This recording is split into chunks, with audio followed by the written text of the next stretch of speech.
Assalamualaikum warahmatullahi wabarakatuh. Alhamdulillah, Bapak-bapak, Ibu jamaah masjidul akhirin, jamaah pengajian Sabtu pagi yang dirahmati Allah. Alhamdulillah pada pagi hari ini kita bisa berjumpa lagi dalam kajian rutin Sabtu pagi yang diadakan oleh Mustamid Masjidul Akhirin PRM Itikan. Alhamdulillah, insyaallah pada pagi hari ini kita semuanya tetap diberikan nikmat sehat, nikmat kesempatan dan nikmat-nikmat yang lain tentunya. Dan juga pada pagi hari ini nanti ada kajian khusus yang mungkin belum pernah hadir Ustaz kita, tapi alhamdulillah pada pagi hari ini nanti agak berbeda kajian yang di materi intinya. Juga kita selalu berselawat untuk junjungan kita Nabi besar kita, Nabi yang kita yakini sebagai Nabi akhir zaman, yaitu Nabi Muhammad SAW. Hari ini kita kedatangan tamu Ustaz yang mungkin jarang atau mungkin belum pernah kita mendengarnya, itu saya katakan selamat datang di Masjid Mutahirin untuk Ustaz Arifuddin Anwar SEMPD.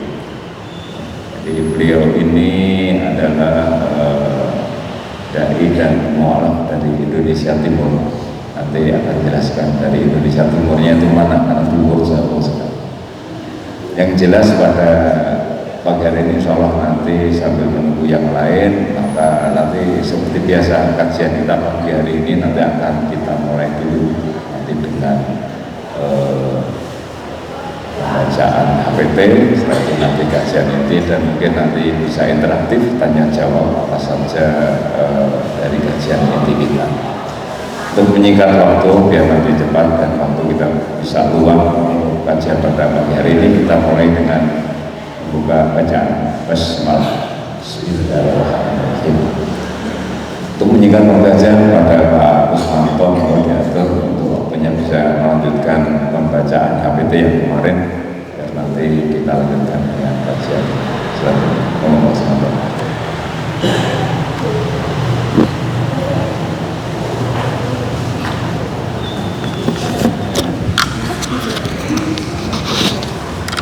Assalamualaikum warahmatullahi wabarakatuh. Alhamdulillahirabbil alamin. Assalatu wassalamu ala asyrofil anbiya'i wal mursalin sayyidina wa maulana Muhammadin wa ala alihi wa sahbihi ajma'in, amma ba'd. Ibu-ibu, bapak jamaah rahmatullah, kita melanjutkan untuk pembacaan putusan tarjih terakhir pada kitab Shalah al-Jamaah wal Jum'ah ya. Ini sekarang kita sampaikan hadis yang berkaitan dengan bacaan azan ketika terjadi hujan yang sangat lebat atau bila malam yang sangat dingin. Yang terakhir ini Ustadz kita yang utama, pembicara utama sudah hadir, jadi kita sampaikan satu hadis terakhir ini.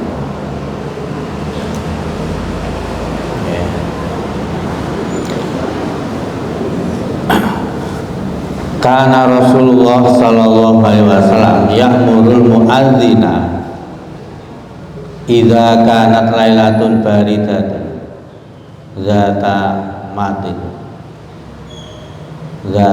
matorin. Kemudian berkata, bila mana malam dingin atau hujan, Rasulullah memerintahkan kepada muadzinnya yaqulu, supaya menyerukan, mengucapkan ala sallu firrihal. Wa fi riwayatin, dalam satu riwayat hadis itu fi lailatin baridatin warihin wa matarin, ya, pada suatu malam yang dingin, yang berangin. Tadi malam di sekitar kita juga anginnya besar, tapi tidak, ya, tidak semoga tidak membahayakan. Tapi kalau di tempat lain itu sampai bisa menerbangkan sesuatu, ya, yang benda-benda yang besar, sehingga itu sangat menakutkan dan membahayakan.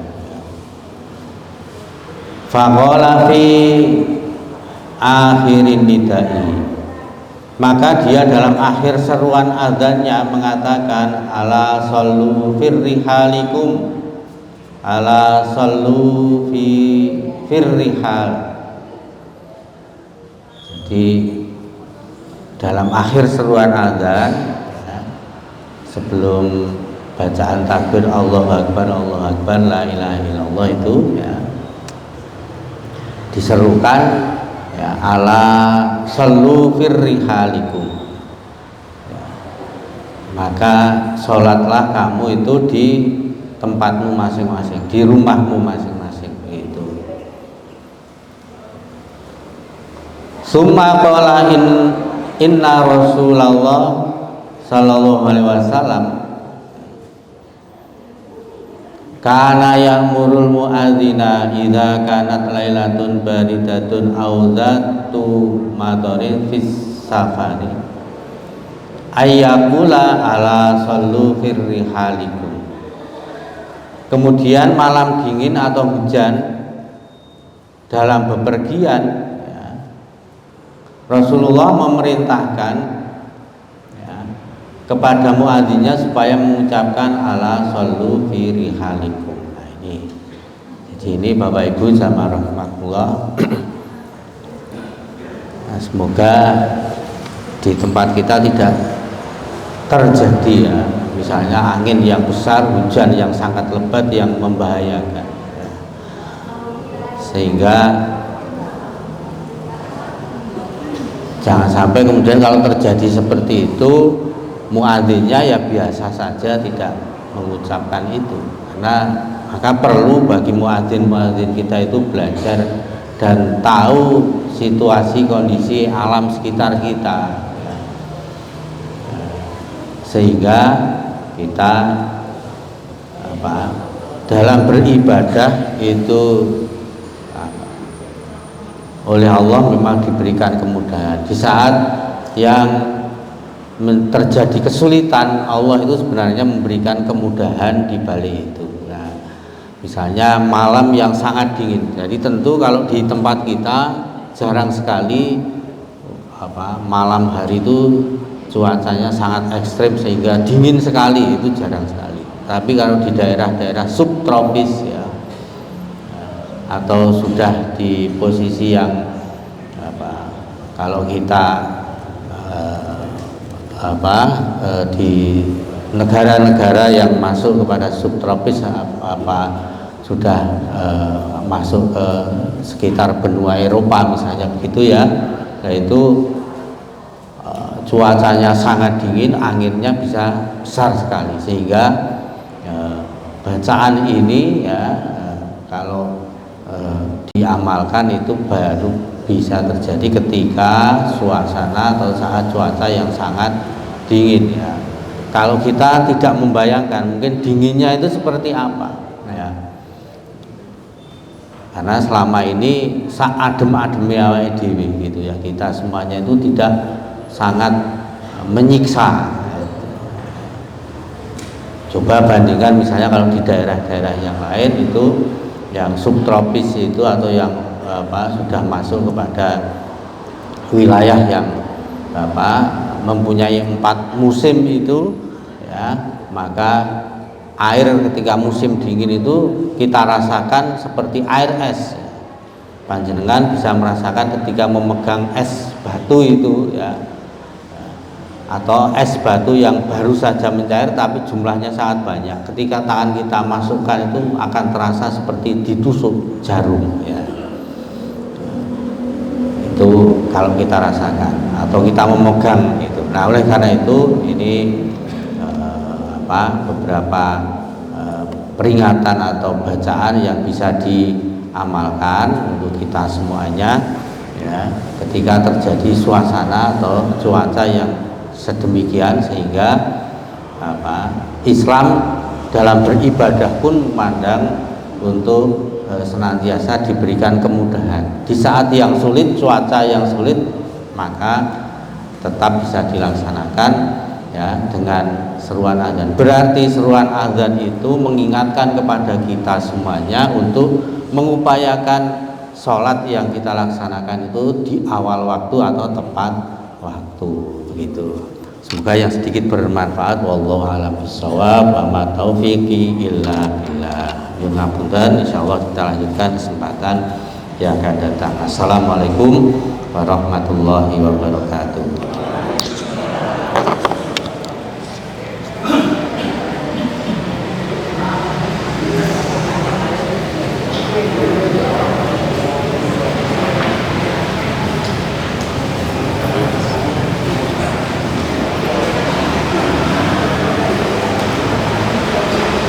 Pindah ya.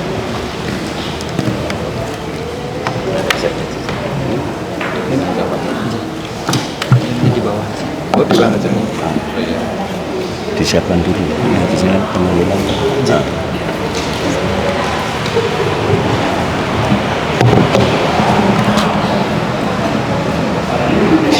Demikian tadi Bapak-Bapak dan Ibu semuanya pembacaan lanjutan APT oleh Status Manto SAG. Nanti insya Allah minggu yang akan datang akan kita lanjutkan. Terima kasih kepada Pak Kusmanto yang telah menyampaikan bacaan APT. Bapak-Bapak dan Ibu yang dirahmati Allah, nanti sebelum diisi oleh Ustaz kita, ini akan kita putarkan dulu video ya, video. Jadi ini nanti video dari profil Ustaz kita biar nanti lebih kenal lebih jauh ya, sebelum nanti juga ada tambahan-tambahan yang lain di sekitar 5-6 menit kita simak video kita ya. Sudah siap Mas? Oke, kita tampilkan dulu videonya. Arifudin Anwar, seorang dai dan ustaz, adalah seorang imam, pebisnis, pendidik, dan pimpinan umum atau mudirah pesantren Ikhwatul Mukminin Anggara Flores Timur, NTT.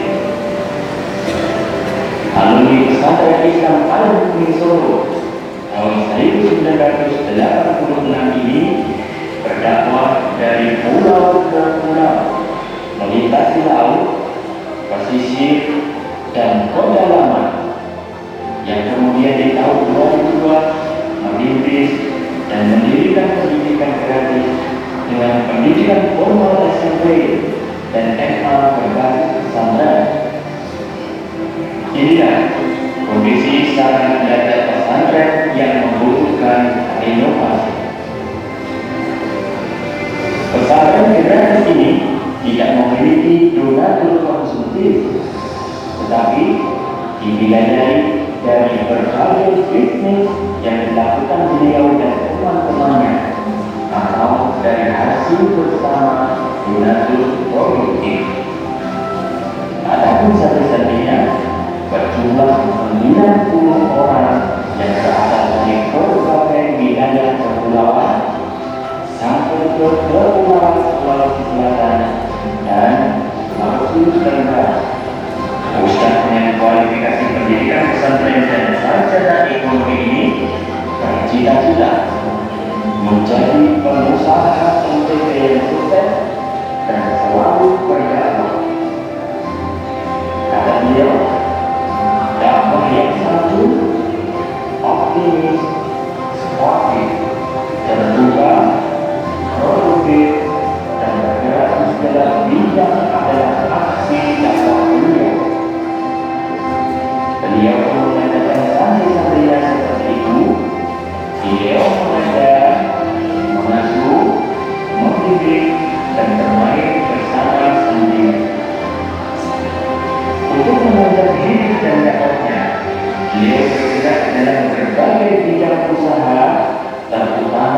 gagasannya mengembangkan bisnis sosial entertainment dengan melakukan berbagai kegiatan pemberdayaan masyarakat, berkolaborasi dengan berbagai LSM dalam menggerakkan aset-aset umat Islam yang berbasis zikir, kurban, dan wakaf, guna mendorong tercapainya kesejahteraan umat, termasuk membiayai pendidikan pesantren yang dibangunnya itu.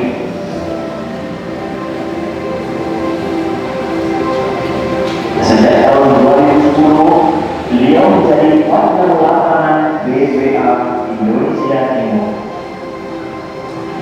Kemudian dari beliau mewakafkan kapalnya ke BWA untuk diinovasi menjadi kapal dakwah nelayan NTB, maka selanjutnya bersama Badan Wakaf Al-Quran, beliau turut membaca, mengeksekusi, dan menginspirasi berbagai program dan proyek BWA.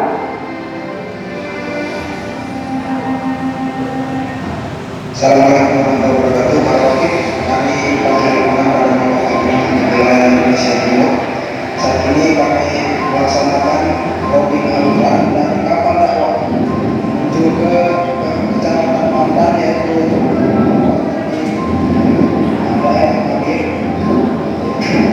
proses pendistribusian Al-Quran ini kami lakukan menggunakan distribusi kapal dakwah. Selanjutnya, bersama Badan Wakaf Al-Quran, beliau turut membaca antara lain Wahana Al-Quran, yaitu program wakaf air bersih dengan menyiapkan mobil tangki air bersih di Lekara, desalinasi air bersih di Pulau Malu, Sulawesi Selatan, pipasan air bersih di Timur Tengah Selatan, dan kemudian ada program wakaf khusus dakwah berupa kerajaan pemimpin nelayan di Flores Timur, pembangunan sarana ibadah sangat biasa di pesantren Ikhwanul Mukminin Adonara, serta turut merealisasikan program wakaf Al-Quran dan pembinaan melalui distribusi Al-Quran ke berbagai pulau dengan kapal dakwah nelayan NTB. Sungai Daulah menghadapi badai, gelombang, dan kapal mengalami musibah sudah merupakan hal yang biasa dalam perjuangan beliau. BWA telah mendistribusikan hampir 2 juta Al-Quran ke seluruh penjuru negeri, sementara bersama beliau telah mendistribusikan hampir 700.000 Al-Quran di Indonesia Timur.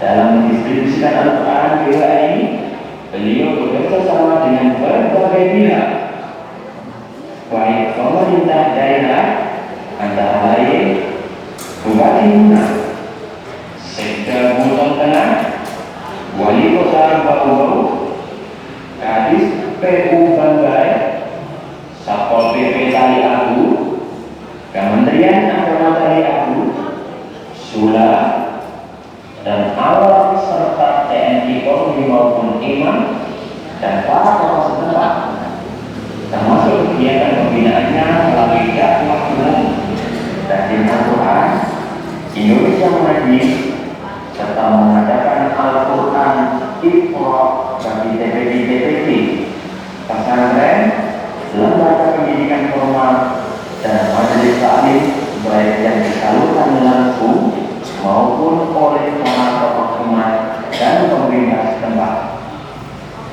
Selanjutnya beliau berharap dengan gaya hidup dan menghidupkan wakaf ini, terutama menebar Al-Quran wakaf di seluruh penjuru negeri, insya Allah Indonesia semakin kuat dan berjaya.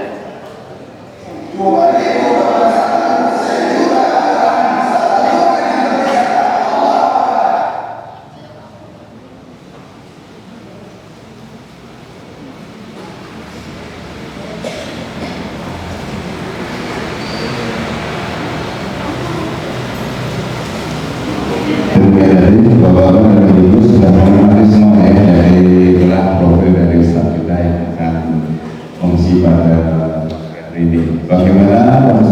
beliau kita bisa sedikit gambarkan. Nanti untuk ceritakannya, berada tanya jawabnya, nanti bisa langsung.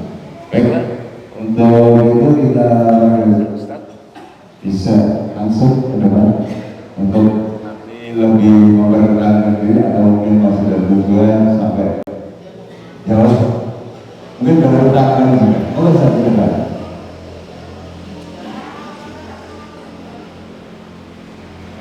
Ya, inilah Ustaz kita, Ustaz Arifudin Anwar SPFPD. Monggo bisa pakai, nanti bisa tidak harus duduk, tapi bisa berdiri. Monggo silakan. Sehat Bapak Ibu semua?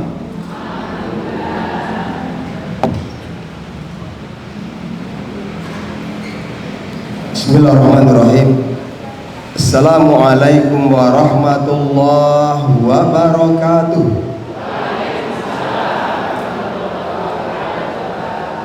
Alhamdulillahirabbil alamin alladzi an'amana bi ni'matil iman, alladzi an'amana bi ni'matil islam, alladzi an'amana bi ni'mati silaturahim. Asyhadu an la ilaha illallah wahdahu la syarikalah wa asyhadu anna Muhammadan abduhu wa rasuluh. Allahumma shalli wa sallim ala hadzal nabiyyikal karim wa ala alihi wa sahbihi ajmain, amma ba'd.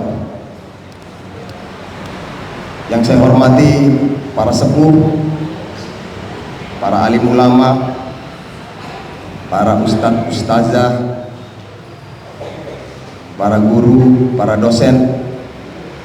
Yang saya hormati para pejabat pemerintah, para tokoh masyarakat, tokoh umat, tokoh wanita, tokoh pemuda, wabil khusus Ketua Takmir Masjid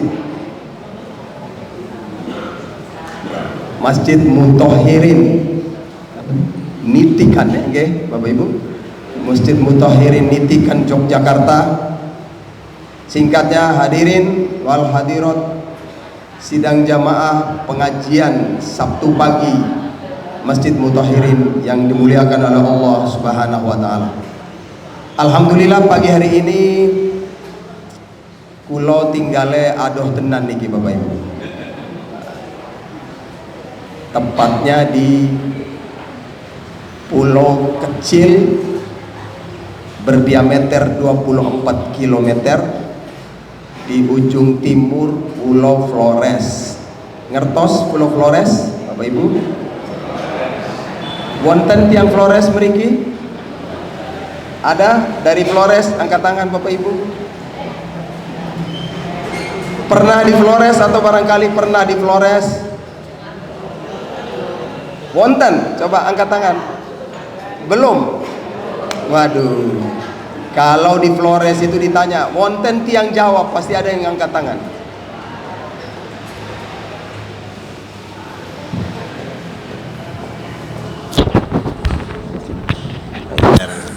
Iya Pak. Suaranya agak kenceng ini aja. Iya ya.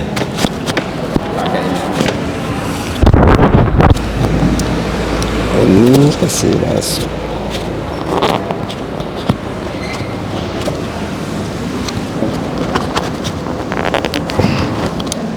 Ya.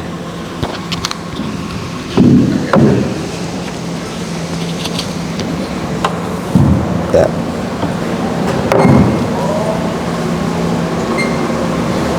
Jadi saya tinggal di sebuah pulau kecil, Pulau Adonara, Desa Adonara, Kecamatan Adonara, Kabupaten Flores Timur, Provinsi Nusa Tenggara Timur. Niki tiang deso juga ya Bapak Ibu ya. Ya. Biasanya kalau ustadz penceramah keliling itu tinggalnya di kota. Orang Flores tinggalnya di Jogja. Orang Irian tinggalnya di Bogor. Orang Maluku tinggalnya di Jakarta, tapi niki tiang Flores tinggalnya yo di Flores gitu. Alhamdulillah pada pagi hari ini saya bisa bersilaturahim ke tempat panjenengan sedoyo. Memang dakwah saya selalu dengan konteks silaturahim, Karena saya dan panjenengan semua meyakini bahwa silaturahim itu memperpanjang umur dan memurahkan rezeki. Enggak Bapak Ibu?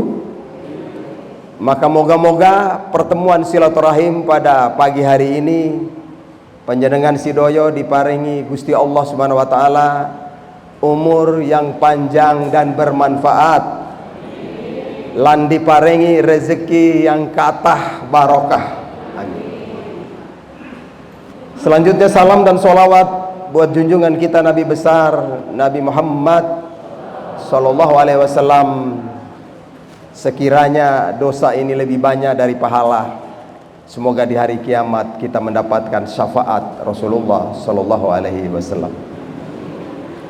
Baik Bapak Ibu, jadi dalam kehadiran pagi ini, dalam pengajian subuh ini, tidak dalam konteks keilmuan yang bersifat ilmiah, tapi pengajian kita pagi hari ini lebih kepada storytelling atau cerita-cerita wae lah.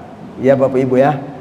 Tentu panjenengan sudah sering dengar ulama fikih, tadi saja baru bahas fikih, akidah dan macam-macam. Pagi hari ini ketemu ulama yang pemain bola. Jadi saya ini dikenal juga sebagai pemain bola tertua di NTT, begitu. Kenapa main bola? Ya begitu cara dakwahnya. Gitulah Bapak Ibu ya. Baiklah Bapak Ibu yang dimuliakan oleh Allah Subhanahu wa taala, saya kecilnya itu beragama Katolik. Kenapa Katolik? Karena mama saya Katolik, bapak saya Islam. Kita di NTT begitu, rumah sebelah Kristen, rumah sebelah Islam, selang-seling begitu. Terus kenapa bisa sampai ada bapaknya Islam, mamanya Kristen? Ya dulu strategi bapak itu mungkin menikahi mama biar tambah banyak lah orang Islam. Ya Bapak Ibu ya. Tapi karena keluarga mama juga termasuk kelompok terpandang, terjadi tarik-menarik antara dua keluarga. Maunya mama, bapak masuk Kristen. Maunya bapak, mama masuk Islam. Akhirnya berpisah lagi. Anak dua, yang paling besar perempuan ikut bapak, yang saya masih dalam rahim ibu ikut mama. Saya akhirnya dilahirkan di tengah-tengah keluarga mama. Terus kemudian saya dibaptis dan diberi nama Markus da Silva. Apa ya Bapak Ibu? Memang api, karena Markus itu dalam keyakinan Kristiani adalah penulis Injil. Secara emosional itu nama Mbah Kakung dari mama.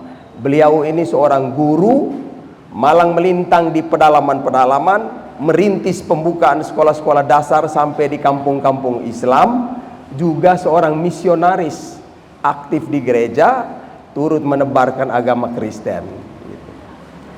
Nah Bapak Ibu, tapi saya bersyukur kepada Allah, saya berada di tengah-tengah keluarga mama yang notabene sederhana, religius, intelektual, terpandang.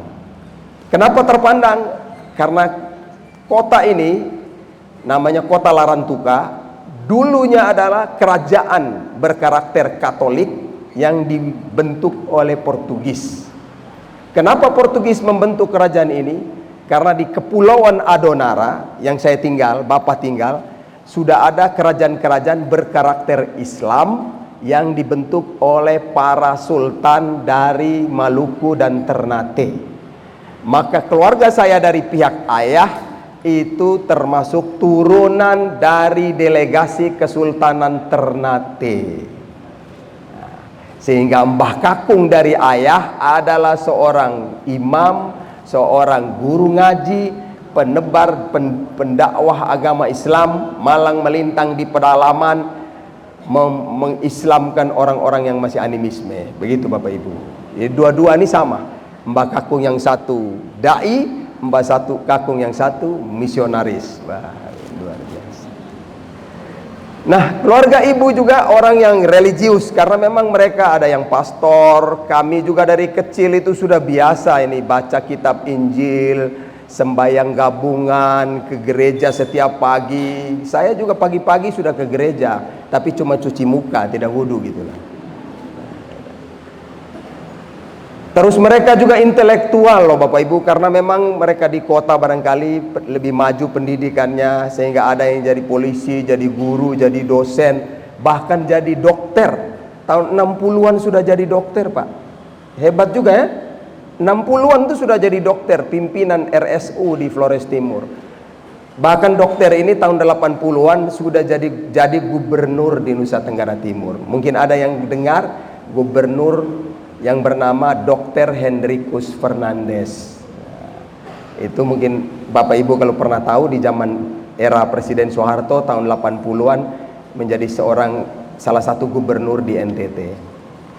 Nah Bapak Ibu yang dimuliakan oleh Allah Subhanahu wa Ta'ala, karena kerajaan ini dibentuk oleh Portugis, maka hampir seluruh suku yang melingkari kerajaan ini dirubah dengan embel-embel Portugal, sehingga di sana itu ada ono suku da Silva, ono suku da Gomez, ono suku Fernandes.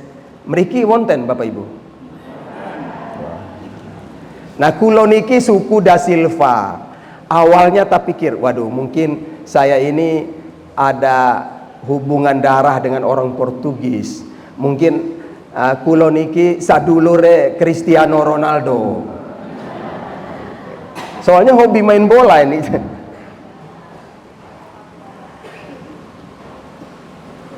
Nah Bapak Ibu, di tengah keluarga seperti ini, tentu mereka berharap supaya saya bisa melanjutkan karya-karya mereka. Saya harus menjaga nama baik keluarga. Maka waktu itu pikiran om-om saya supaya saya disekolahkan di seminari. Tahu seminari Bapak Ibu? Wonten ya, di Jogja ada ya Pak? Ada, ya. Seminari itu produknya minimal jadi frater, maksimalnya jadi pastor. Nah, maka harapannya saya pun ke arah itu. Tahu-tahu niki kebablas jadi ustadz ini. Nah Bapak Ibu, kenapa saya masuk Islam? Terlalu panjang ceritanya, tidak cukup waktunya. Tapi kesimpulannya, masuk Islam karena Al-Quran. Saya tidak pernah menemukan kitab ini, tapi ketika awal menemukan kitab ini, saya sangat takjub. Ya, di antara lain termasuk tulisan-tulisannya yang belum pernah saya lihat. Subhanallah, luar biasa sebuah kitab. Wih, iki kok jelimet tenan bocah-bocah iso moco, aku ora iso moco Itu saja hal kecil yang menjadi pembanding itu, luar biasa. Tambah lagi, kok kitab ini bisa dilagukan ditilawahkan itu. Subhanallah. Saya dengar di radio masa itu lantunan ayat suci Quran dari Maria Ulfa, Nanang Kosim ya Bapak Ibu masa-masa itu. Nah, saya seorang penyanyi gereja itu senang loh dengan suara-suara lagu itu. Ini hal-hal yang menarik. Nah, mungkin bagi penjenengan tidak masuk akal, tapi bagi saya begitulah hidayah. Kalau memang ada jalannya, mudah saja orang masuk Islam. Iya tidak Bapak Ibu? Tapi dari kalangan keluarga ibu marah besar, kecewa. Mereka berpikir saya masuk Islam dipengaruhi oleh pelet-peletnya orang Islam. Wah, Nok Markus itu sudah disihir itu sama orang Islam.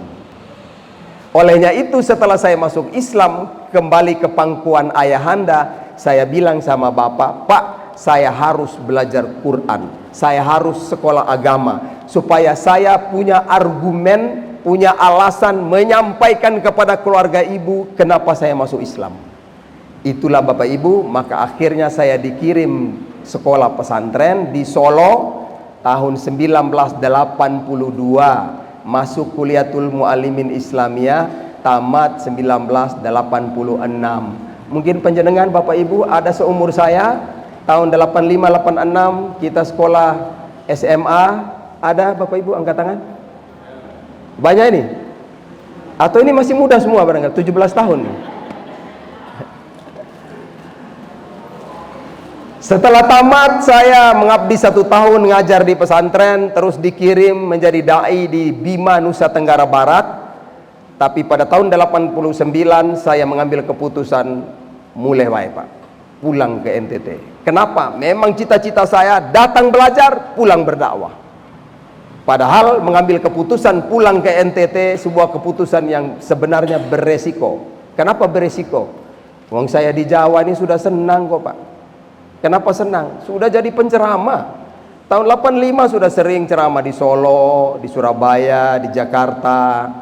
Beruntung belum ada medsos itu Bapak Ibu. Kalau tidak udah viral ya. Iya, anak-anak SMA sudah bisa pandai ceramah. Masa-masa awal munculnya Zainuddin MZ itu, saya udah ceramah.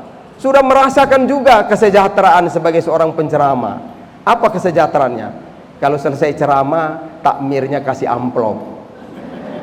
Meriki juga ya Pak ya.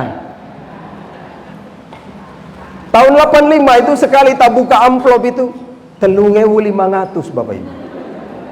Tapi udah gede ya. Waktu itu sepeda ontelnya baru 45.000 Taiwan itu. Kalau jual di Loak 25.000 saya ingat itu. Masa-masa sepeda Pak ya. Beras masih 200 rupiah per kilo. SPP di pesantren baru 17.500. Jadi kalau saya dapat 3.500 bisa bayar SPP 2 bulan itu. Wah, ini kalau tak pikir 10 kali ceramah lumayan lah hidup dalam 1 bulan ya Bapak Ibu. Subhanallah. Tapi saya mengambil keputusan pulang ke NTT. Saya sudah tahu di NTT tidak ada seperti itu. Istilahnya kalau di Jawa ini umumnya loh, tidak semua, umumnya di kota-kota lebih-lebih, kalau ustadznya datang ceramah pulang bawa amplop. Kalau di NTT ustadz pergi ceramah harus bawa amplop. Terbalik. Kenapa? Pertama, NTT itu mayoritas Kristen. Berapa umatnya? 86% Kristen. Islam berapa? 9,2% saja. Sisanya agama lain. Berarti neng kalau tiang NTT niku sedoso, umat Islam setunggal mawon. Walah harap sedekah susah. Masjid saya aja sehari ini sedekahnya itu paling mentok hari Jumat 50.000 ya Bapak Ibu. Tuku pulsa listrik juga kurang itu. Kalau di sini berapa nih Pak Tamir? Pak, sini lumayan Pak ya. 1 minggu ya, 1 pekan. Nah Bapak Ibu yang dimuliakan oleh Allah Subhanahu wa taala. Tantangan kedua, ekonomi NTT berat. Karena memang pada zaman itu lebih-lebih tahun 80-an statistika nasional menunjukkan salah satu provinsi termiskin di Indonesia adalah Nusa Tenggara Timur. Maka pantas kalau penduduknya umumnya merantau ke Malaysia, ke Batam, Singapura. Teman-teman saya kalau sudah sekolah di Jawa ini, di Jogja saya yakin banyak ini. Datang ke sini dapat peluang itu tidak pulang-pulang lagi Pak. Yang kecil saja, hal-hal kecil, misalnya meriki suaranya api jadi imam masjid di kei honor dua bojo meriki orang tahu mulai meneh. Memang karena kalau pulang bisa ilmunya mati, tidak ada pengajian-pengajian di sana. Ekonominya juga berat, sangat ditantang dan tertantang. Ditambah lagi tantangan salah satunya adalah stigma negatif tentang Islam. Bagi kami orang di NTT pada masa itu dan sampai sekarang mungkin hampir masih juga ada yang berpikiran seperti itu. Melihat Islam itu dengan sebelah mata. Seolah-olah walah wong Islam itu orang pinggiran, orang-orang susah, komplotan-komplotan, dukun-dukun, tukang sihir. Ditambah lagi, wah Arifuddin itu sekolah di toh pesantren. Alah pesantren kui sarungan itu. Masa depannya suram itu. Omongnya cuma agama saja itu. Dunia dia tidak mau itu. Nah, tambah lagi, wah itu agama baru nanti. Ekstrim kanan, sekolahnya nanti di Solo, wah jadi teroris nanti. Bapak Ibu setuju tidak setuju? Begitu pandangan orang. Realitasnya seperti itu. Maka bagi saya harus balikan stigma ini. Saya harus tunjukkan kepada mereka, ini loh Islam, ini loh Quran, kitab suci yang mulia. agung, dari sumbernya asli dari Allah Subhanahu wa taala. Kita buktikan kepada dunia, Islam ini selamat, Islam ini damai, Islam ini bahagia, Islam datang membawa rahmat bagi alam semesta. Sepakat Bapak Ibu? Maka Bapak Ibu yang dimuliakan oleh Allah Subhanahu wa taala, saya kembali mengintrospeksi dakwah dan gerakan saya. Kembali belajar membaca sirah nabawiyah secara detil perjalanan Nabi berdakwah, mendengar cerita-cerita Wali Songo mengembangkan Islam di negeri ini, mendengar cerita nenek moyang saya dari Kesultanan Ternate mensyiarkan Islam di NTT. Kemudian saya lakukan langkah-langkah, termasuk ayat-ayat Quran dan hadis banyak menginspirasi saya, antara lain subhanallah. Salah satunya dalam surat Fussilat ayat 33 sampai 35. A'udzubillahi minasyaitonirrajim. Wa man ahsanu qaulan mimman da'a ilallah wa amila sholihan wa qala innani minal muslimin. La tastawil hasanatu wala sayyi'ah idfa billati hiya ahsan fa idzal ladzi bainaka wa bainahu adawah ka'annahu waliyun hamim. Yang artinya, siapa lagi yang pembicaraannya lebih baik daripada orang yang kalau berdakwah hanya kembali kepada Allah, kemudian diikuti dengan beramal soleh, dan dimanapun dia berada dia menyatakan saya seorang muslim. Tidak sama kebaikan itu dan keburukan. Tolaklah keburukan dengan cara yang paling baik. Maka saksikan orang yang tadinya bermusuhan dengan kamu berubah seolah-olah jadi teman setiamu. Bapak Ibu, ayat yang pendek ini saya mencoba mengamati, menghayati, dan mengamalkan.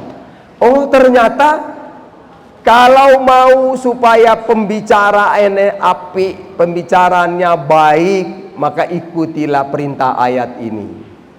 Memang hidup ini salah satu kunci keselamatannya adalah menjaga lisan. Betul tidak Bapak Ibu? Salamatul insan fi hifzil lisan. Coba sama-sama, ibu-ibu aja, bapaknya nggak usah.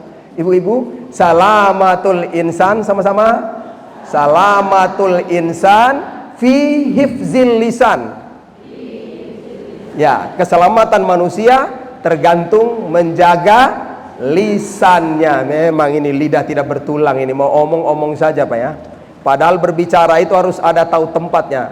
Likuli makanin makolun, setiap tempat ada perkataannya. Walikuli makolin jawabun, setiap perkataan ada jawaban. Lain lubuk, lain padang, lain belalan, lain lubuk, lain ikannya, lain di Jawa, lain di Flores. Begitu kira-kira Bapak Ibu sekalian. Maka Bapak Ibu, kuncinya apa tadi? Satu, kalau mau berdakwah, kalau mau mengajak orang, harus semata-mata ikhlas lillahi ta'ala. Berarti saya berpikir dalam versi saya, Arifuddin mau berdakwah di sana, singkirkan segala kepentingan, bersihkan hatimu, luruskan niatmu, bismillah, jalani hanya semata-mata karena Allah. Maka kalau mau bicara, pikir saya diingat dulu, ojo sembrono, kira-kira begitu Bapak Ibu. Sehingga apa? Pembicaranya bisa api, menyejukkan, sopan, santun, elok, enak, menyemangati, membuat orang termotivasi. Ojo nyelekit, menyindir yang menyakitkan, menjatuhkan orang, meremehkan orang, menghina agama orang. Iya tidak Bapak Ibu? Maka Bapak Ibu, saya amalkan ini, bismillah. Bahkan dalam dakwah itu singkirkan target. Mohon maaf, saya tidak pernah punya target. Saya berdakwah supaya banyak pengikut, orang ikut saya, si agama sebelah masuk Islam. Tidak pernah saya pikirkan seperti itu. Yang saya pikirkan bagaimana mengemas dakwah saya, tabligh saya, supaya dakwah ini khair, sebaik mungkin bisa diterima oleh alam semesta. Semua orang menerima pembicaraan saya. Urusan melebu Islam, apa orang melebu Islam, boh, nanti tergantung hidayah Allah Subhanahu wa ta'ala. Iya tidak Bapak Ibu? Tugas saya berdakwah, konsisten, istiqomah, jalan terus. Karena suksesnya dakwah diukur oleh berapa lama Anda berbuat. Iya tidak Bapak Ibu? Inilah Bapak Ibu yang menyemangati saya. Satu itu. Jadi Bapak Ibu, apalagi kalau sudah jadi populer seperti ini, maklum sajalah. Mau dekat pemilu biasanya partai-partai melamar ya Bapak Ibu ya. Ustadz, gabunglah. Untuk apa? Jadi caleg. Nah, apa saya jawab? Bismillah. Teman-teman yang sudah jalan di situ teruskan. Karena Islam respect dengan politik. Siasa dalam Islam ada. Tapi mohon maaf, saya pribadi sudah berada di jalur dakwah. Izinkan saya bergerak untuk seluruh umat, biar saya tidak terikat dengan kelompok tertentu. Jadi kalau nanti saya berdakwah, kalau saya di partai nanti orang bilang itu ustadznya Golkar. Nah, kan begitu Bapak Ibu ya. Yang saya inginkan semua umat mengakui itu ustadz kami. Jangankan orang Islam, biar Kristen juga panggil saya ustadz. Begitu Bapak Ibu sekalian. Alhamdulillah ini saya lakukan terus menerus sampai hari ini. Kalau dulunya tidak disukai, dulunya tidak disenangi, hari ini dirindukan Bapak Ibu sekalian. Bapak Ibu kalau ke tempat saya, dengan saya jalan di pinggir-pinggir jalan itu orang-orang Kristen semua. Pasti kalau mereka lihat saya itu pada tegur, dari anak kecil sampai orang tua tegur. Ustadz, Ustadz, selamat jalan Ustadz, hati-hati, malam baik Ustadz. Nah, siapa yang tegur itu Bapak Ibu? Petrus, Yosef, Yohanes, Markurius, semua pada tegur saya. Orang-orang Kristen Bapak Ibu. Panggil saya Ustadz. Maka saya bilang tadi, walah kalau saya jadi DPR di Flores Timur, dapil saya cuma di Flores Timur ya. Saya bilang sama mereka, izinkan saya jadi DPR dunia akhirat, maka dapilku sampai di Jogja. Gitulah Bapak Ibu, itu langkah pertama saya. Dakwah ikhlas. Jadi ibu-ibu kalau mau ceramahin suaminya ikhlas ya Bapak Ibu. Nah, jangan target ceramah supaya nanti disanguin. Waduh repot. Ikhlas saja. Nanti Allah yang memberikan bukti kepada kita. Kedua Bapak Ibu, amal soleh. Saya berpikir amal soleh kalau seorang ustadz pergi ke masjid, jadi dai, jadi penceramah, sholat, puasa sudah biasalah langganan. Tapi lebih kepada apa amal soleh ini? Ternyata amal soleh ini kaitan dengan jihad. Jihad itu kita amati, kita baca Quran, kita kaji. Cuma dua. Redaksinya mulai dengan apa? Jihad bi amwalikum. Berjuang itu dimulai dengan hartamu. Baru diikuti dengan anfusikum, jiwa ragamu. Semua ayat jihad, coba dilihat. Perintahnya berjuang dengan harta. Wih, betapa pentingnya harta ini. Maka saya berpikir, berarti jadi ustadz, jadi da'i harus punya harta. Iya tidak Bapak Ibu? Saya tidak bisa menunggu, tidak ada lembaga yang membiayai saya. Saya tidak bisa melamar PNS, karena pada waktu itu juga memang saya tidak ke arah itu. Saya ingin bisa berdiri sendiri. Maka Bapak Ibu, saya mulai dengan diri sendiri, bekerja apa saja. Niki jadi petani. Wonten petani mriki Bapak Ibu? Boten enten petani. Coba ada? Tidak ada. Wah ini pegawai berarti duitnya akeh niku. Petani Pak saya, tanam jagung, singkong, gedang, jambu mente. Tahu jambu mente Bapak Ibu? Iya, itu di sana gelondongan 10.000 1 kilo. Lumayan, saya tanam satu kebun itu Bapak Ibu. Pelihara sapi, pelihara kambing. Tidak berhenti di situ, jadi nelayan juga Pak. Terjun ke laut, bawa sampan perahu, pancing ikan, buang pukat, nyelam di air laut. Pernah panjenengan selam di air laut? Di Parangtritis enggak ya? Saya selam 10 meter, telinga sampai berdarah-darah Bapak Ibu. Pulang ke darat jadi pedagang. Ustadz kapan berdakwah? Tidak menunggu kaya. Setiap kesempatan dimanfaatkan untuk kerja keras, bisnis sambil berdakwah. Begitu Bapak Ibu. Hasilnya dari pasar pulang tak kandani bojoku. Bu, niki separuh untuk pangan seminggu, separuh kulo berdakwah. Untuk apa? Biaya transport ke sana kemari, biaya konsumsi, sedekah, infak, begitu Bapak Ibu. Nah, inilah alhamdulillah saya kerja terus seperti ini dari waktu ke waktu. Subhanallah, sudah 34 tahun berdakwah, hasilnya sudah kelihatan. Termasuk tadi di video tadi Bapak Ibu. Subhanallah Bapak Ibu, tahun 2002 kita bisa bangun pesantren di sana. Pesantrennya di mana? Di tengah-tengah komunitas Kristen. kelilingi oleh kampung-kampung Kristen. Kampung saya Islam, di sekitarnya Kristen semua. Tapi Bapak Ibu, tidak pernah orang Kristen lempar pesantren saya, tidak pernah. Saya waktu kumpul teman-teman bangun pesantren, mereka bilang, "Ustadz, ini sudah punya uang berapa?" Saya bilang, "Uangnya dalam diri panjenengan masing-masing. Mau bergabung silakan berkorban, berjihad. Punya ilmu jadi guru, jadi ustadz. Punya makanan di kebun, bawa datang pangan karo santrie. Punya pohon, tebang jadi tiang. Punya bambu, tebang jadi dinding. Punya daun kelapa, tebang jadi atap." Alhamdulillah terbangun pesantren, Pak. Saya masih ingat belajarnya pakai teplo, Pak, Ibu. Petromax teplo, 6 tahun itu kita belajar. Kita buka pesantren SMP tahun 2002, Madrasah Aliyah tahun 2006. Kepala sekolah sopo? Bojo Kudewe. Kepala sekolah merangkap, kepala sekolah SMP plus kepala sekolah Madrasah Aliyah. Kenapa tidak ada orang lain yang tidak ada duitnya? Orang lain banyak, bayarnya yang susah. Takkan dani bojoku sampean se. Nanti kita kaderkan anak-anak. Jadi anak-anak saya pada kader semua nih Bapak Ibu. Sekolah di Universitas Muhammadiyah Solo, ada yang di Lipia. Alhamdulillah lah. Sudah banyak yang jadi sarjana, jadi guru, sudah bantu saya hari ini Bapak Ibu. Sekolahnya bagaimana? Gratis. Makan 3 kali sehari, nampung 100 santri. Boleh penjenengan sedoyo bocah-bocah dikirim sekolah dengan saya di sana. Ini gelem ibu-ibu? Kirim sekolah di pesantren di NTT, gratis loh, tidak bayar. Sambil berlatih mancing, selam di air laut, boleh.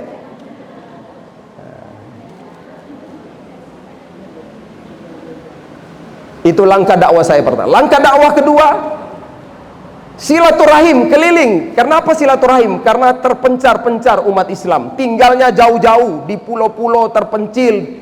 Di pedalaman umumnya orang Kristen, tapi alhamdulillah sudah mulai banyak yang mu'alaf. Saya sampai di perbatasan Timor Leste. Tahu Timor Leste Bapak Ibu? Ya, saya ada satu tempat di pedalaman Timor. Saya dengar ada kepala suku masuk Islam, keluarganya masuk Islam. Saya kunjung ke sana Bapak Ibu. Jalan kaki dari perbatasan daerah jalan raya masuk 10 km lebih. Saya jalan dari jam 9 sampai jam 2 siang. Masya Allah, sampai di sana mereka orang desa itu luar biasa, senyum, ramah menerima kita ya Bapak Ibu. Orang-orang desa begitu. Saya sampai itu saya lihat ini mulut merah-merah semua, bukan gencu ibu-ibu, makan sirip pinang. Jadi panjenengan tiba di sana tuh dikasih sirip pinang dulu ini, makan perkenalan Bapak Ibu, luar biasa. Tak coba makan, mabuk juga ya Bapak Ibu, tapi makan saja. Terus siangnya saya dikasih makan, Masya Allah luar biasa Bapak Ibu. Makan apa? Siang itu saya masih ingat dikasih jagung tua yang sudah kering, direbus. Kalau meriki mungkin pakan pelet ayam ke. Begitu dihidangkan saya tanya, Bung, ini lauk pauknya apa ini? Ada Ustadz. Apa? Sayur asem. Tak bayangkan dulu di Jawa kalau sayur asem itu kan ono melinjoe, tahu, tempe, kacang panjang, kacang tanah, ibu-ibu ya. Enak juga ini di tengah hutan. Mungkin meriki dikasih daging rusa mungkin itu. Begitu dihidangkan, saya tanya sama mereka, ini sayur apa? Ustadz, ini sayur daun asam muda direbus dikasih garam. Wes, coba makan. Tak coba makan ibu, enak juga nih dengan jagung ibu-ibu. Boleh tuh ibu-ibu coba. Tahu daun asam ya? Itu daun asam yang muda coba dibikin sayur, boleh tuh. Tapi Bapak Ibu, perasaan saya terenyuh. Masya Allah, beginilah kehidupan saudara saya di sini. Di tempat saya di Flores mendingan sayur akeh, makanan banyak, iwai katah Bapak Ibu. Mereka di sini tidak ada ikan, makan cuma jagung ditambah dengan daun asam. Saya lihat keliling, tidak ada pohon-pohon yang lain, kayu-kayu pada meranggas. Yang banyak adalah pohon asam. Pantas daun asamnya jadi sayur. Manusia ini betapa hebat ya, pintarnya manusia ini, ya Allah. Coba itu ibu-ibu, dicoba ya sebentar pulang. Petik daun asamnya bikin sayur itu. Tatanya mereka, Bung, jadi bagaimana dakwahnya ini? Jalan tidak pengajian-pengajian ini? Ada pengajian Ustadz. Anak-anak mengaji di mana? Ada TPQ. Tadi Ustadz lewat itu. Oh, yang ribut-ribut itu? Iya. Saya ke sana Bapak Ibu. Saya pikir ributnya main bola itu. Padahal anak-anak ribut berebut Quran. Qurannya setunggal mawon. Itu pun sudah robek. Diperebutkan anak-anak. Aku saya kira-kira begitu mereka mau baca. Satu mau dulu. Tak tanya guru ngajinya, Bung, kau tidak bisa beli Quran? Bisa Ustadz. Tapi beli di mana ini? Toko-toko kan orang Kristen, orang Cina KB ini. Kalau beli di provinsi, wah bisa. Tapi saya 3 hari 3 malam baru pulang ke kampung lagi. Bagaimana kambing saya, sapi saya, ini minum airnya jadi susah di sini, Ustadz. Nah, jauh. Saya bilang, pantas tadi saya pergi sholat, penjenengan antar saya ke sana, tapi cuma menonton, saya sendiri sholat. Itu Pak, saya pergi masjid itu diantar. Sampai di masjid mereka nonton, saya saja berdiri sholat Pak. Selesai sholat itu tak tanya, kenapa kamu tidak sholat ini? Mereka cuma senyum, ketawa-ketawa. Terus ada yang entah dia kelakar atau tidak, dia bilang saya begini, Ustadz, dia sambil garuk kepala, Ustadz mohon maaf ini, kami tadi malam itu tidur dengan istri belum mandi junub ini. Kok bisa belum mandi junub? Iya Ustadz, airnya susah ini. Kalau mandi harus pergi di sungai atau di sana. Wah, ada air di jerigen tadi. Wah, itu untuk minum. Mandi dulu lah. Wah, jauh Ustadz. Berapa jauh? Tadi Ustadz lewat sungai itu. Wah, saya pikir 3 kilo ini. Jalannya menanjak. Tapi saya bilang tidak ada air di sungai tadi. Itulah Ustadz. Kalau kita gali dulu pasirnya, baru kita cedok airnya dibawa pulang di jerigen ini. Saya bilang, ada tidak yang mata air? Ada Ustadz, tapi di gunung sana 5 kilo. Oke, kita pergi lihat. Besok saya ke sana Pak. Naik gunung turun lembah, naik gunung turun lembah. Tidak sampai-sampai, tak tanya, mana tempatnya? Sudah dekat. Orang NTT ini sudah dekat, masih jauh itu. Sampai di sana Bu, bukan sumber air yang besar, cuma bercak-bercak air di permukaan tanah. Itu dihimpun, dialirkan di bambu. Mohon maaf, keluarnya seperti air kencing itu. Ditadah di jerigen, 1 orang pikul 6 jerigen, 4 jerigen bawa pulang. 5 kilo Pak. Masya Allah, mandi kapan nih? Saya dalam hatiku merenung di tengah hutan. Ya Allah, kalau saya punya uang, saya pasang ini jaringan air mengalirkan ke kampung itu. Subhanallah. Kita gambarkan kepada mereka hebatnya Islam ini Bapak Ibu. Kenapa? Di kampung itu mayoritas Kristen. Umat Islam cuma 800 jiwa. Di situ 2000 lebih jiwa itu orang-orang Kristen. Kalau kita pasang air dan bisa dinikmati, subhanallah, luar biasa Bapak Ibu ya, pikiran saya. Maka Bapak Ibu, pada waktu itu saya bilang bojoku, teman-temanku, yuk kumpul duit, kumpul Quran, kita kasih mereka.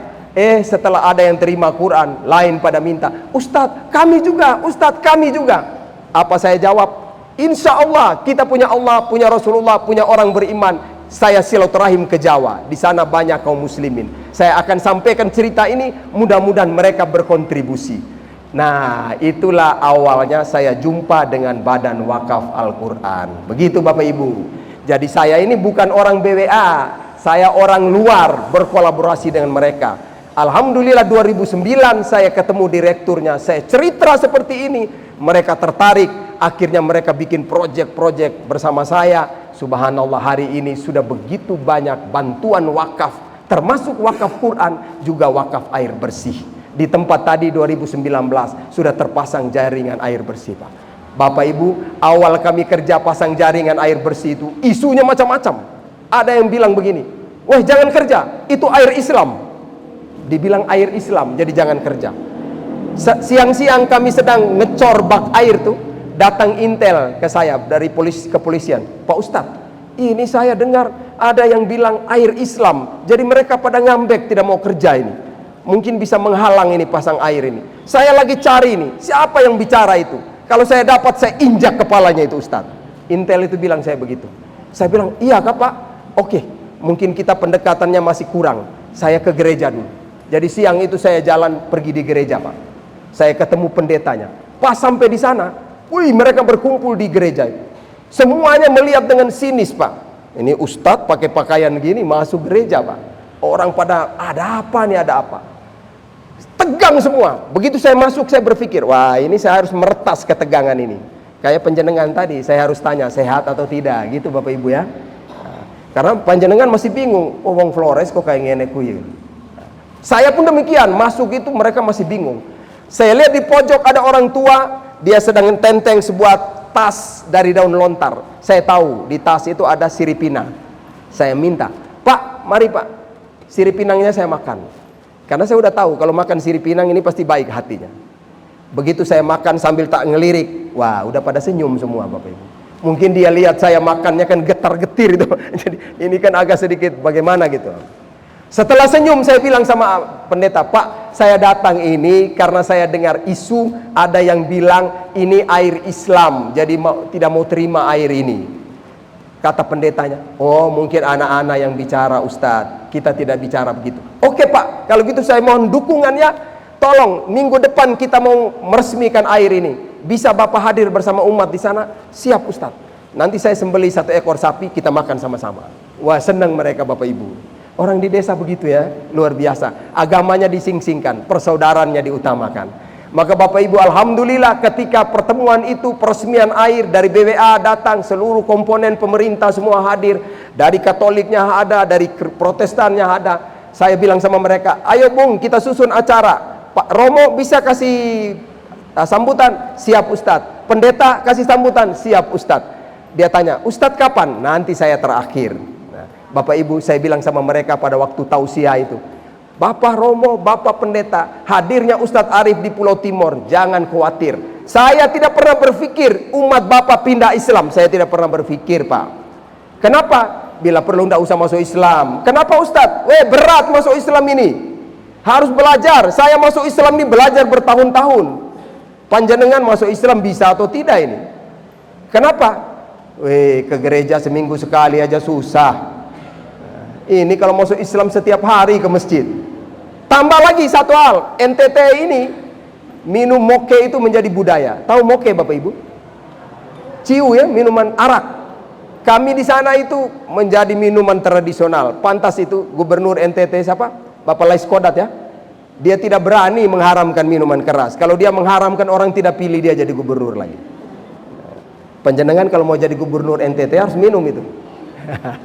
Nah Bapak Ibu, kami di sana itu mau main bola saja anak muda masih minum itu.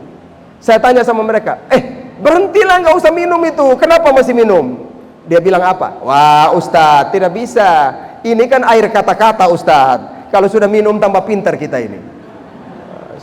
Saya bilang kalau sudah masuk Islam tinggalkan minuman keras. Maka saya bilang tadi jangan masuk Islam kalau masih minuman keras itu. Nah begitu Bapak Ibu, alhamdulillah perjalanan dakwah saya mendapat sambutan yang luar biasa. Justru dengan asbab kebaikan ini, kok tiba-tiba orang masuk Islam gitu. Hampir setiap tahun Bapak Ibu orang masuk Islam. Saya datang ke tempat itu, tahun berikutnya temanku bilang, Ustadz tetangga itu sudah masuk Islam. Saya panggil dia, Bung sini, kenapa ente masuk Islam? Wah Ustadz, Islam ini enak Ustadz. Enak apanya? Islam, Ustadz beli sapi, Ustadz sembeli sapi, sapinya bagi kami juga makan dagingnya. Enak, masuk Islam saja. Ada ibu-ibu tuh datang ke saya, Ustadz ini anak saya ini, bawa ke sekolah di pesantrennya Ustadz. Loh ibu agama apa? Saya agama Kristen. Wah anak ini masuk Islam nanti. Tidak apa-apa Ustadz. Ibu kapan masuk Islam? Nanti dia sudah pintar baru saya masuk Islam. Subhanallah, begitulah Bapak Ibu bagi saya. Ternyata dakwah dengan tulus sambil menebar kebaikan, nanti kita panen kebaikan juga. Iya tidak Bapak Ibu? Inilah Bapak Ibu yang dimuliakan oleh Allah Subhanahu wa taala. Maka subhanallah, dengan kerjasama bersama BWA sampai hari ini saya sudah distribusi lebih dari 700.000 Al-Quran ke Indonesia Timur. Bukan saja di NTT, sampai di pelosok-pelosok kampung-kampung Islam, di pedalaman-pedalaman, di pulau-pulau terpencil. Umumnya mereka susah Quran. Daerah Islam tapi susah Quran. Akses Quran begitu susah. Maka saya sampai berpikir, saya punya cita-cita setiap rumah Muslim harus ada Quran. Saya dulu di Kristen, setiap rumah Kristen ada Injil. Kok ini di rumah Islam boten enten Quran ya Bapak Ibu? Maka subhanallah, pekerjaan ini saya lakukan dakwah sambil menebar Quran. Sambutan luar biasa Pak. Dulu saya bawa kapal saya, kalau datang di dermaga-dermaga, orang tanya, Ustadz ada ikan kah? Kami bongkar ikan. Hari ini terbalik. Begitu saya datang dari jauh, orang bilang, wah kapal Qur'annya sudah datang itu. Nah, itulah Bapak Ibu yang dimuliakan oleh Allah Subhanahu Wa Taala. Maka saya berkolaborasi dengan lembaga ini, BWA ini, sudah 14 tahun. Mereka minta saya, Ustadz kalau bisa keliling Indonesia. Dijadwalkan saya sampai di Batam, Sumatera, Kalimantan, Sulawesi. Saya keliling temu wakif. Boleh jadi penjenengan juga termasuk bagian dari wakif yang pernah berwakaf Quran melalui Badan Wakaf Al-Quran. Sudah pernah Bapak Ibu? Semoga Allah Subhanahu Wa Taala meridhoi amalan penjenengan sedoyo. Nah Bapak Ibu yang dimuliakan oleh Allah Subhanahu Wa Taala, inilah amalan-amalan wakaf. Saya berprinsip, subhanallah, ternyata berdakwah sambil bersedekah, menebarkan kebaikan bukan untuk orang lain, tapi untuk diri sendiri. Kebaikan sedekah, kebaikan wakaf tidak pernah membuat kita susah, tidak membuat kita miskin, malahan dilimpahkan rezeki kita oleh Allah Subhanahu Wa Taala. Dulu Pak Bu, saya berdakwah, masih rumah saya kemasukan banjir. Hari ini insya Allah sudah layak tinggal. Dulu berdakwah jalan kaki, sudah diganti, ada mobil, ada sepeda motor. Dulu di laut naik sampah, naik perahu. Hari ini sudah dikasih kapal. Beruntung saya tidak minta pesawat ya Bapak Ibu. Kalau tidak pasti dikasih pesawat. Karena apa? Dulu dari NTT ke Jawa, saya 7 hari 7 malam baru sampai Jogja. Hari ini BWA telepon, Ustadz siap pengajian ngisi di masjid apa nih? Muthahirin. Oke siap, tiket sudah beli. Kemarin saya di Flores, pagi ini saya di sini. Masya Allah, gampang sekali ya. Subhanallah. Itulah Bapak Ibu firman Allah, in ahsantum li anfusikum. Jika kamu berbuat kebaikan, kebaikan berpulang untuk dirimu sendiri. Maka saya yakin, kalau hidup saya ini di alam semesta ini saya sebarkan kebaikan, maka jangankan manusia, batu, kayu, rerumputan, semua ketika saya lewat, dia mendoakan keselamatan saya. Yakin Bapak Ibu? Ini agak filosofis ya, tapi bukan syirik Bapak Ibu ya, agak filosofis. Saya yakin seperti itu. Kita tebarkan kebaikan, alam semesta diizinkan Allah mendoakan kebaikan untuk kita. Maka Bapak Ibu, subhanallah, Badan Wakaf Al-Quran memfasilitasi kita. Mereka bukan minta-minta duit di sini, enggak. Memfasilitasi. Mereka menyiapkan proyek wakaf Quran. Penjenengan bayangkan, penjenengan kalau berwakaf, penjenengan di Jogja, Quran penjenengan tersebar. Mau itu di NTT, Papua, Maluku, Irian, Sulawesi, Kalimantan, pelosok-pelosok Jawa. Luar biasa loh. Bayangkan ini ditawarkan kita, termasuk saya ini, 150.000 satu paket wakaf. Cuma 150.000. Ada orang, saya ceramah di Malang 2 minggu lalu, sebulan lalu, itu dia bilang sama saya, ibu-ibu, Ustadz, betul kah? 150.000 sudah sampai Papua. Iya sudah Ibu. Sudah termasuk biaya transportnya saya, biaya ongkir sudah. Itulah manajemen ini sudah memanage sedemikian rupa anggaran ini supaya cukup. Cuma 150.000, bukan beli di toko Quran ini. Tidak, dicetak oleh vendor percetakan di Klaten. Berarti wakaf kita turut berkontribusi mensejahterakan pengusaha muslim. Ini Qurannya, kertasnya beliau datangkan dari Saudi Arabia. Dengan pembiayaan yang cukup efisien, bisa membiayai manajemen badan wakaf, membiayai saya keliling, termasuk menghadirkan saya pagi hari ini Pak. Coba saya mau tanya panitia, apa tadi beli tiket untuk saya? Tidak, dari wakaf Quran Bapak Ibu. Maka Bapak Ibu, monggo, siapa tahu panjenengan punya uang, Ustadz hari ini saya 1000 Quran. Bisa saja, bisa tidak Bapak Ibu? Bisa loh, kalau yang punya uang kebetulan kemarin bisa naik tingkat jabatan, punya uang banyak ya, 150 juta kecil. Atau mungkin ada di antara Bapak Ibu, Ustadz saya 100 Quran 15 juta. Saya orang NTT saja rasa bisa, kok panjenengan masih tidak bisa. Sepeda sepeda motor Pop Beat Pop Beat ya, harganya 18 juta ya. Nah Bapak Ibu yang dimuliakan oleh Allah Subhanahu Wa Taala, jadi seperti itu. Mudah-mudahan saya berharap di masjid ini pagi hari ini panjenengan berkesempatan turut menebar kebaikan melalui proyek ini ya. Semoga Bapak Ibu, BWA menawarkan kepada kita 100 paket Quran 15 juta, atau ada yang mungkin 50 paket Quran 7,5 juta, ada mungkin 30 4,5 juta, 20 3 juta, atau 10 Quran Nah, kalau memang berkenan, nanti Bapak Ibu bisa berakad dengan saya. Bapak Ibu sekali lagi, ini Al-Quran wakaf, bukan Al-Quran sedekah biasa. Kalau wakaf harus jelas bendanya, jelas nominalnya. Kemudian apa? Syarat wakaf harus ada ikrar. Idealnya langsung dengan nazir. Saya salah satu nazir, teman-teman ini juga sebagai nazir. Supaya apa? Sekalian didoakan ada pernyataan pengalihan hak panjenengan menjadi hak Allah. Kami semua turut bersaksi atas wakaf. Tentu Bapak Ibu dapat pahala, kami juga dapat pahala. Begitu Bapak Ibu. Oh, Ustadz, tapi saya pulang dulu, bisa tidak? Bisa. Cara ikrarnya gimana? Lewat WA. Jadi bisa juga ibu-ibu di brosur itu, nanti teman-teman bagikan, itu ada nomor WA, ikrarnya di situ. Saya mau berwakaf 1 Quran, 10 Quran. Nah, Bapak Ibu jangan lupa nama wakif, harus ada nama wakif. Jangan ditulis di situ hamba Allah, jangan. Wakaf itu namanya harus jelas karena jadi persaksian amal jariah. Pahala yang mengalir terus walaupun kita sudah meninggal. Wakifnya siapa? Boleh orang tua, almarhum, almarhumah, boleh. Mungkin teringat, ya Allah, saya kurang berbakti pada orang tua. Ada harta peninggalan orang tua, sebaiknya pagi hari ini saya wakafkan untuk bapak mama yang sudah meninggal. Boleh Bapak Ibu. Lebih bagus lagi, niat wakaf saja pahalanya sudah ada, apalagi mengamalkan wakaf, semakin dilipat gandakan pahalanya. Monggo Bapak Ibu. Jadi nanti sebentar Bapak Ibu mau bersama saya atau bersama BWA menebar kebaikan di seluruh negeri ini, bisa berwakaf Al-Quran.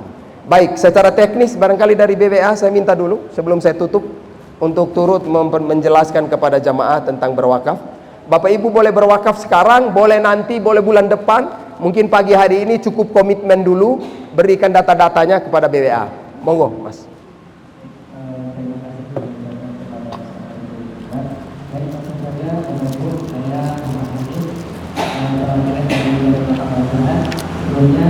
Assalamualaikum warahmatullahi wabarakatuh. Langsung teknis berwakaf. Cara. Saya suruh maju, minta didoakan, bisa saya? Boleh. Baik, untuk wakaf pagi hari ini mungkin kami meminta daripada beberapa daripada Bapak Ibu nanti untuk maju. Untuk apa? Barangkali ada yang berwakaf nanti sesuai nominal yang saya sebutkan. Kami minta untuk apa? Yang pertama untuk memotivasi seluruh jemaah. Yang kedua, kita bangga bahwasanya ini kebaikan, ini Al-Quran, ini yang akan kita salurkan, ini dari pahala jariah kita, sehingga jikalau ada jemaah yang termotivasi untuk berwakaf Al-Quran, insya Allah jadi pahala jariah kita. Baik Bapak Ibu, mungkin di sini ada beberapa hal yang saya bawa. Yang pertama sorban, yang kedua yaitu sertifikat dari Badan Wakaf Al-Quran, terus ada tanda tangan dari Ustaz Arifudin Anwar sebagai apa? Bukan jual beli, tetapi sebagai kenang-kenangan dari Sebagai persaksian. Sebagai persaksian juga. Nanti setelah kami suruh maju, kami minta maju, nanti insya Allah akan dibantu ikrarkan dan didoakan. Apakah harus sekarang? Tidak. Bisa nanti ditransfer, bisa nanti perlu diambil, yang penting dulu kita ikrarkan, kita sampaikan berapa yang kita wakafkan, didoakan, diaminkan sama seluruh jamaah. Siap Bapak Ibu? Siap Bapak Ibu? Ya. Kami mungkin mulai dari nominal wakaf Al-Quran 50 paket Al-Quran. Biasanya kalau di masjid lain kita mulai dari 100 paket Al-Quran dari 15 juta. Nah, namun di masjid ini coba kita mulai dari angka 50 paket Al-Quran karena waktu yang tidak memungkinkan. 50 paket Al-Quran ini berapa nominalnya? 7.500.000. Cukup 7.500.000, insya Allah bisa sampai Al-Quran kita kepada lokasinya Ustaz Arifudin Anwar. Al-Quran di sana dari pahala dari baru kita bisa berwakaf atas nama pribadi, atas nama keluarga juga bisa, insya Allah. Dan insya Allah akan sampai pahalanya kepada kita semuanya meskipun kita sudah meninggal dunia, sebagaimana yang disampaikan oleh Ustaz Arifudin tadi. Maka dari Bapak Ibu, jika ada yang hendak berwakaf 50 paket Al-Quran bisa maju jadi contoh motivasi bagi kita. Ada Bapak Ibu? Ya. Bagi Bapak Ibu yang bersedia, pilihan-pilihannya. Segala hajat-hajatnya kita bantu doakan oleh Ustaz Arifudin Anwar langsung diikrarkan. Mohon ada dari bapak-bapak, kemudian katanya, insya Allah ini akan jadi motivasi bagi kita semuanya, bagi semangat bagi kita semua. Ya, Bapak Ibu barangkali ada yang bersedia, silakan pilihan wakafnya terserah, minimal 10, bisa maju ke depan, nanti sekalian saya yang berakad dengan yang bersangkutan. Gitu. Oke, kalau bisa mungkin dari 50 kita turunkan gitu Ya. Nah, kita bisa 10 paket. Atau mungkin ada yang 50 Quran, monggo. 50 dan 10 paket Al-Quran itu 1.500.000, yang mana satu paketnya 150.000 sebagaimana yang sudah disampaikan oleh Arif Hudin Anwar tadi. Ada dari Bapak Ibu yang tidak berwakaf 10 paket Al-Quran ataupun 50 paket Al-Quran juga bisa maju, insya Allah kita kirakan. Ya, jadi Bapak Ibu sudah ada pilihan itu 100, 50, 30 Quran, 20 Quran, 10 Quran. Monggo yang bersedia mungkin bisa angkat tangan maju ke depan nanti. Biar sekalian berakad dengan saya. Nanti setelah kita tutup dengan doa, karena mungkin ada yang punya hajatan, baru berikrar wakaf dengan saya. Sekalian mungkin ada kepentingan pribadi, bisa minta Ustadz doakan begini. Mungkin ibu-ibunya belum berjodoh, minta Ustadz didoakan supaya dapat jodoh mungkin. Tapi anak-anaknya ibu-ibu ya. Ya, monggo Bapak Ibu, bisa nanti hari ini kita istimewakan dulu, mungkin besok pagi baru disalurkan wakafnya. Oh Ustadz, saya belum bawa uang, tidak apa-apa, bukan sekarang, bisa minggu depan nanti sebentar terima gaji, nggak apa-apa. Tapi sudah ada bayangan, saya komitmen mau wakaf 10 Quran, monggo. Atau mungkin ada yang 50 atau 100. Saya tidak tahu keadaan keuangan panjenengan sedoyo, tapi sudah di banyak tempat ketika kita sampaikan mereka ada yang berkenan 100 Quran, 50 Quran, 200 Quran begitu. Mungkin di masjid ini subhanallah barangkali ada di antara jamaah yang turut berkontribusi. Ya. Baik, mungkin agar waktu lebih efisien aja Ustaz, kita mungkin hitung 5 dulu. Ya. Kalau tidak ada, mungkin kita husnuzon, mungkin dari Bapak Ibu malu-malu mungkin Ustaz. Nah, Ya. mungkin nanti bisa ketemu langsung yang sudah berada di belakang. Baik, kita hitung 5 mundur ya Bapak Ibu. Kita hitung 5 mundur untuk maju ke depan. Kita bantu gerakan. Ada Bapak Ibu yang menginspirasi yang lain. Ini juga sunnah Rasulullah. Di saat zaman perang itu Rasulullah mengkampanyekan ini. Ada yang angkat tangan, saya seluruh harta saya untuk perjuangan. Waduh, luar biasa. Mungkin dari panjenengan ada, monggo bisa nanti ke depan menginspirasi yang lain.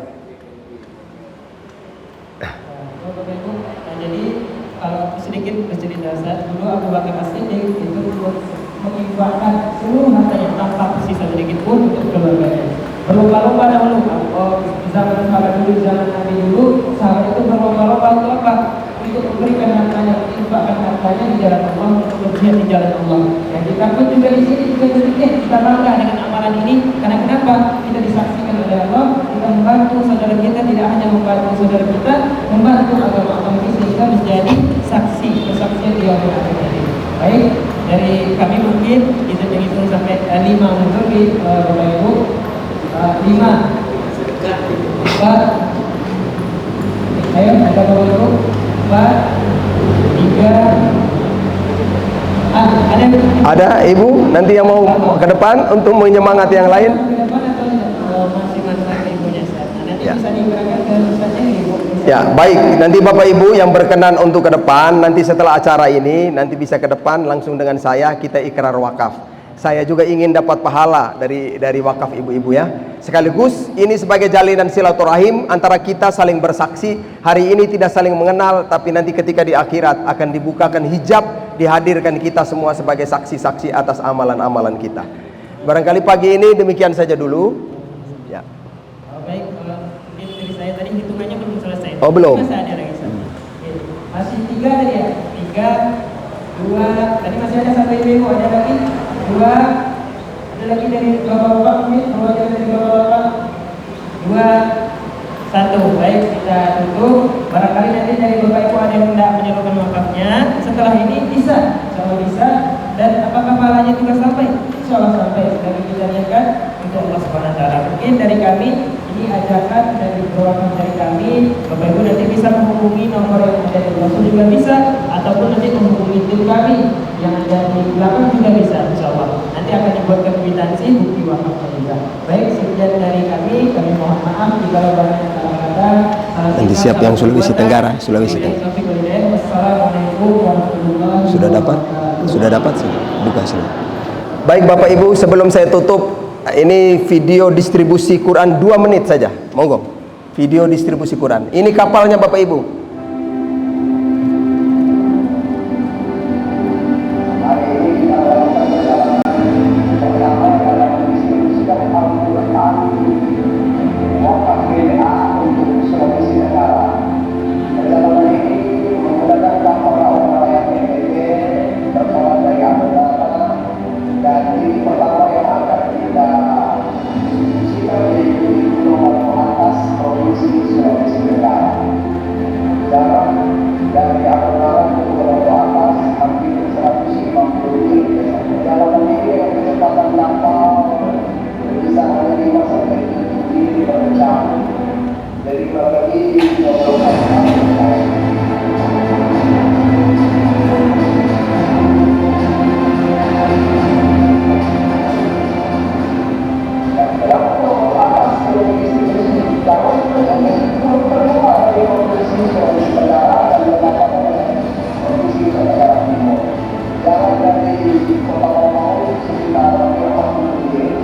Baik.